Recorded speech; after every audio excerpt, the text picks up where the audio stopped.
Hey guys, welcome to the channel. Today we take a good look at the newest Seiko Orange Monster.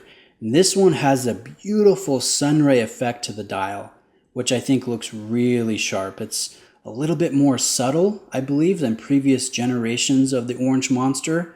The flat orange, I think, it's very vibrant and very loud. And for some reason, this sunray effect to me seems a little bit more subdued.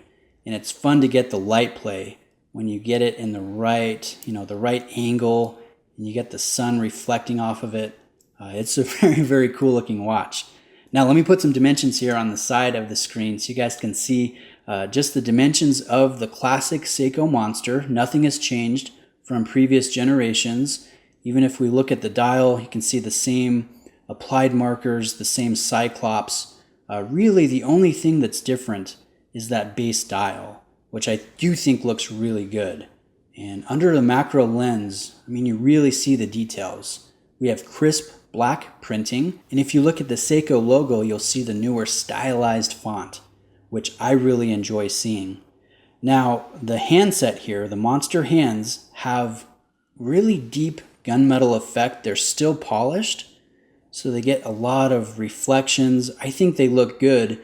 And if I remember, it's been a few years since I owned the Gen 2 Monster. I believe the older versions did not have this reflective finish. They were just kind of like a black coated handset. This one does have that reflective feel, and I think looks really good.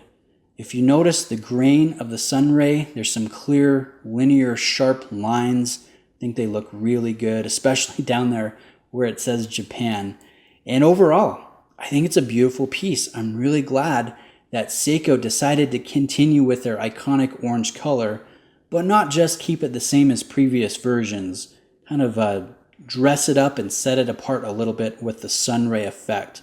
I think it looks really, really sharp. Now let me give you a sample of the bezel action. It's nice and tight.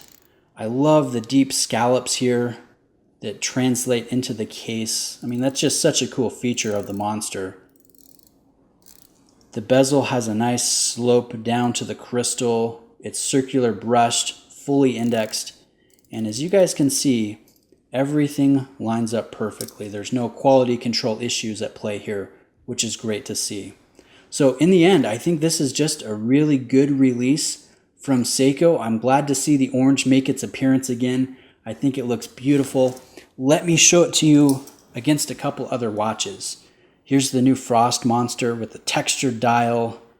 Everything's the same, same case, same bracelet, same movement, just a different color iteration. Both of these are standard production models. They're not limited, they're not special, which I like.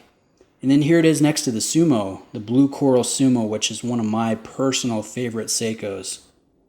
Very nice to see that. So anyways, let me know if you guys have any questions. I will put a link to japanonlinestore.com, the place where I got this one. You can check out some of the other Seikos that they offer. Kenta has excellent customer service. So let me know again if you have any questions. Thank you for taking the time to watch, and I'll see you in the next video.